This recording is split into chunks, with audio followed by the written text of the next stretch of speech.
So check this out. 6x squared minus 384. Let's do that one.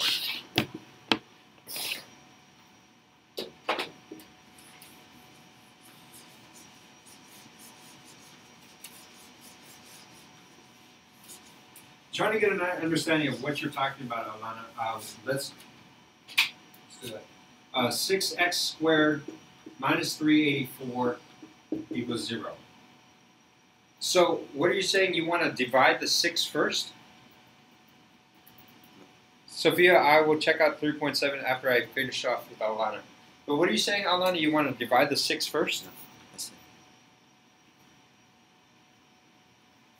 Oh, okay. You want to do that one instead. All right, let's do that one. You were mentioning 6, so I thought that was a movement. So, yeah. That was me. Oh, I see. X minus 43 squared. I'll get to that one. How's about we'll do this one? Because this one's the harder version. If we can do the harder one, we should be able to do the easier one. 252. Okay. And is that equal to 0? Equals 0, yeah. It should equal 0. All right. Is it a plus 252 or is it a negative 252? It's a negative or a plus? You think it's negative? Yeah, it is. It's minus. Minus 252. I was going to say. Whew. If it were a plus 252, this problem would be impossible to solve. Got it?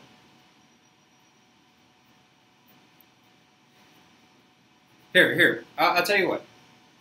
Do you guys understand why it's impossible to solve if it were plus 252? I'll show you, okay?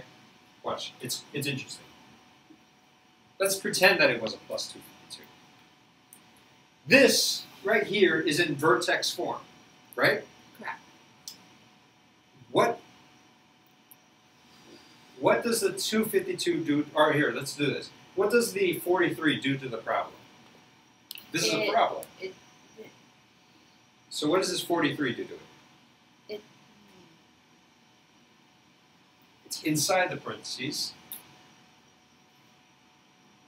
So it moves it up or down, right or left. Those are your two options. Up or down. It moves up and down? Wrong. This moves it up and down. This moves it right and left. Yeah. So which is it, right or left? Left. Right. Wrong. It's to the right. I kind of talked about this yesterday. When this moves it up, guaranteed, the plus 252, that moves it up. We know that for sure, right? If it were negative 252, it would pull it down. And that makes perfect sense to us. But when moving things right and left, it almost always does the opposite of what we expect it to do. You would think that the negative 43 would move it to the left 43 because this is the negative direction. Yeah. When in actuality, what it does, and I can show you why it does this later on, maybe tomorrow I'll show it to you. This negative 43 will push this thing to the right 43 units. Okay. So our parabola is shifted to the right 43 units. What about the 7? What does that do? Wrong.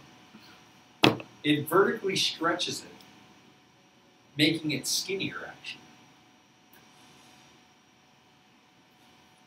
Think of this thing as the vertical stretch, or the vertical compress.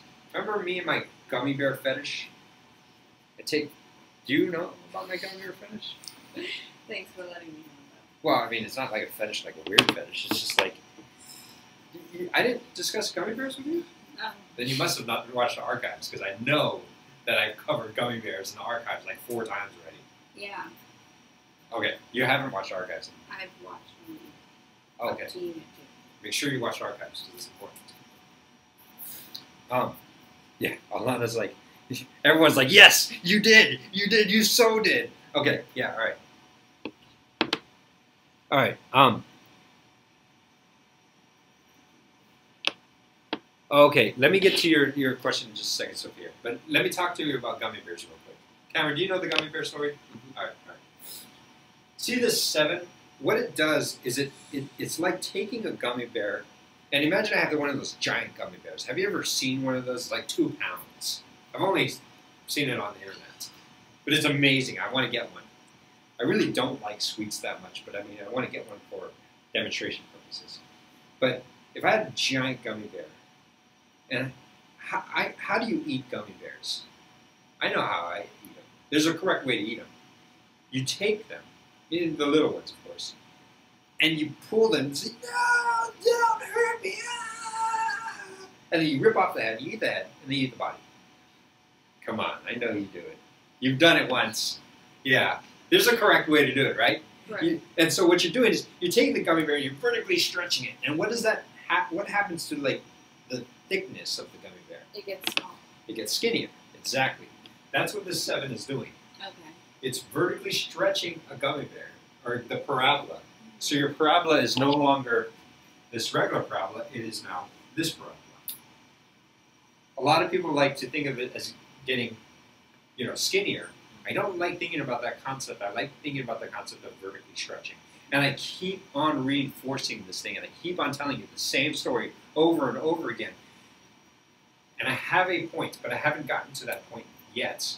That will come when we start graphing cubic functions and quartic functions and all these other crazy functions. So there's a method to my madness. And I'll get there. And in like 4 months' time, I'm going to say, remember back when we were talking about gummy bears?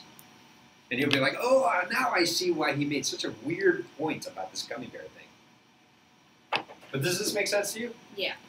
Now, if this number was a number that is smaller than 1, like 1/7, then what I would do is, the other way to eat gummy bears is you take 2 gummy bears, put it between your fingers, and they Smash which is what kind of happened to me. You just kind of got short and fat. Does that make sense? Cameron's the tall and skinny one. I'm the compressed fat one. Anyway, what that would do is it would make your regular parabola and it would turn it into a parabola that looks kind of more fatter. Does that make sense? Mm-hmm. All right. So, that's the gummy bear story. This thing moves to the right 43 units. This thing moves vertically stretched, gets skinnier by a factor of 7. This thing pushes the pushes the whole dang parabola up 252 units. So if I were to graph this, it would be something way up here, like that. Got it? All right, but the problem wasn't to graph this. The problem wasn't even this problem. This is a fake, made-up problem. The thing I'm showing you is, why do you think this is an impossible problem to solve? Yeah. Because after you move the 252 to the other side, you cannot square root it because you can't square root a negative number. Okay, yeah. I see what you're saying. You're taking the negative 252 and you can't square root it. But I mean, like, look at the picture. What I'm asking for whenever I ask you to solve for x is, where does it cross the x-axis? What are the x-intercepts? What are the x-intercepts of this parabola?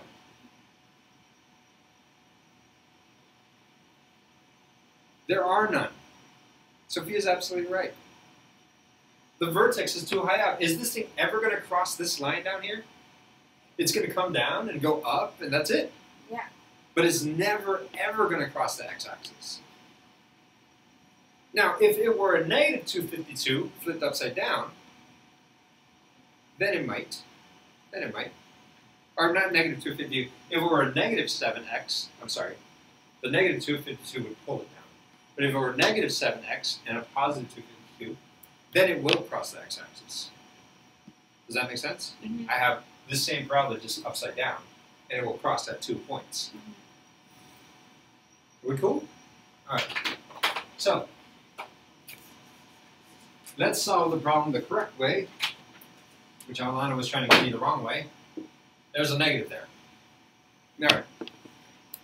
What did you want to do? Did you want to divide the 7 first, or did you want to get rid of the 252 first?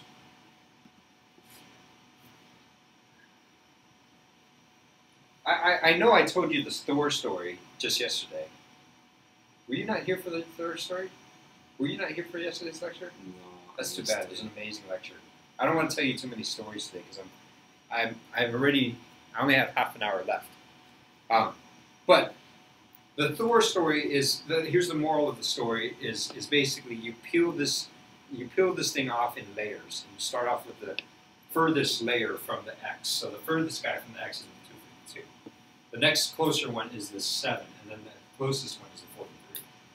Actually, the square and then the 43. So I'm going to peel it off in those layers. Does that make sense? Watch the archive when I put it up. All right. So I'm going to take this 252, put them over there, and I've got 7 times x minus 43 squared equals 252. You got a calculator on you? Because I'm not good at it. I'm not good at that. All right. I need to get rid of the 7. The 7 is doing what to the x? I love it. Well, it's multiplying, actually, right? This is 7 times all of this junk. Yeah. So to get rid of it, I should divide it. Yeah. Okay. What's 252 divided by 7? 36. All right, so I've got x minus 43 squared equals 36. Now I take the square root of both sides.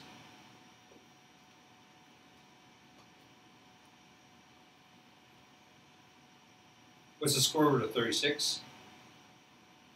6, right? Because 6 times 6 is 36. Right. Notice when I took the square root of both sides, I have to throw in this plus or minus deal. You guys understand that? All right. X is equal to 43, because I got rid of the 43. Plus or minus 6. So I take the plus version or the minus version. So x is equal to 43 plus 6. Or x is equal to 43 minus 6. 43 plus 6 is 49. Or x is equal to 37.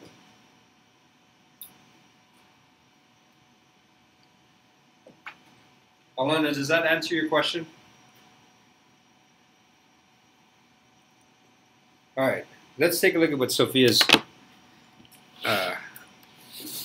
Oh, wait, Cameron, does that answer your question too? You had the 6x squared minus 3 something? Yeah. You know how to do it then? Okay. All right. You said for question 3.7, or for example 3.7, for example, if your answer is y equals x minus 1, x minus 2, your answer would be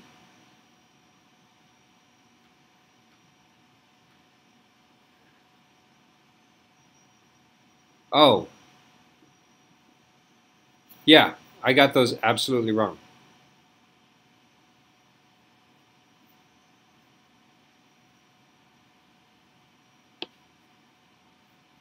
Let me take a look.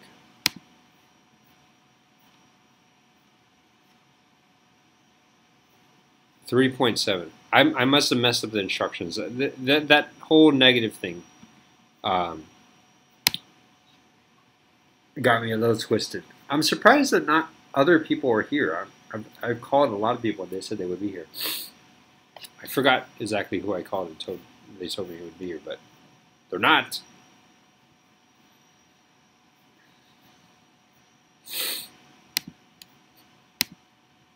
Right.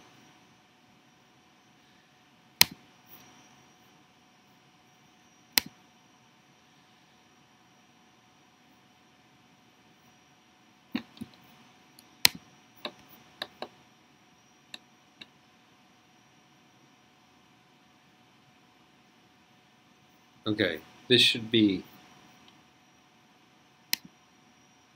I'm going to change that part where you're. I'm just going to change the words.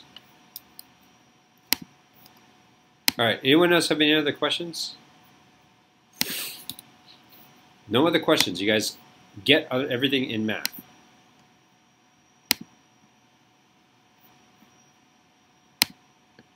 Do you, at this point, do you guys want to just, like, I'm going to switch over to tutoring chemistry from 9 to 11. Do you folks want to just hang out and just be like, well, I'll do homework while you tutor, and then you can ask me questions then? Do you want to just do homework, and then I'll just kind of be here? I got to upload the YouTube videos and all of that kind of stuff.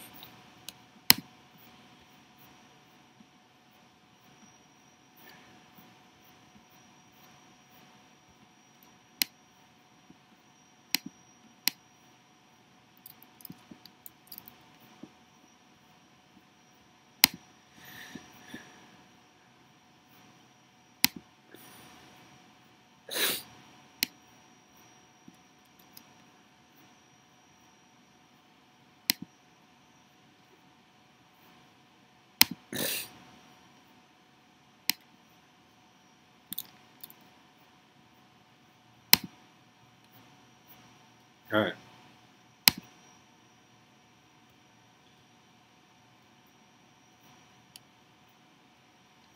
Okay. Let's see. I fixed it. Sophia, let me take a look real quick.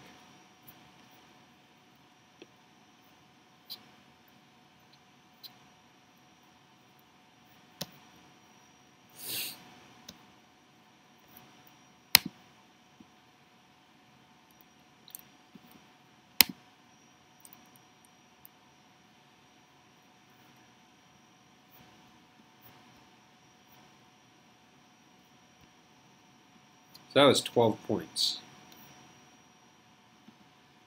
Sophia, I'm not going to take a look at your grade right now because then I would have to expose everybody else's grade and my computer screen's being recorded, and I think that wouldn't be cool. I'll take a look at it after, and if you didn't get the 12 points, I'll make sure to give them to you. Fair enough? All right. Does anyone have any other questions? If not, I'm going to upload to YouTube. I can stay in the class. I'll stop the recording, and then I can. What am I going to do? Oh yeah, I can just hang and answer questions, even if I'm tutoring chemistry, and you need help with algebra 2. I'm fine with that. What I'll do is I'll ask the chemistry students, does anyone have any questions? And if it goes like nobody says anything, then I'll be like, okay, well, let's answer some algebra questions. Can I look at question 4 in 3.4 for the graph?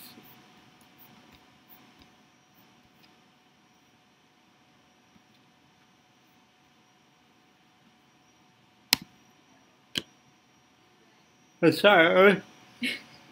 I was up till 4. Man, my asthma was bothering me so bad I could not breathe at all. I spent the night trying to breathe and gulping like a fish out of water. I was like, just because my asthma is so bad. I don't know what it is, the VOG or something like that. So I go and take my medicine. My medicine's this steroid. This is a nebulizer treatment. And then when I take the steroid, it makes me all like jittery. Yeah, it's horrible. Do you mean question 3? Is that what you mean?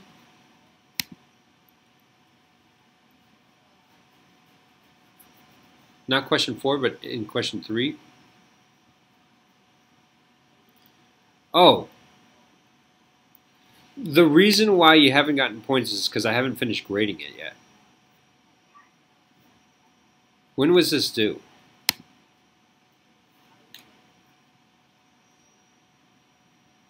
Oh, okay. I'll tell you what, I'll go through and grade them.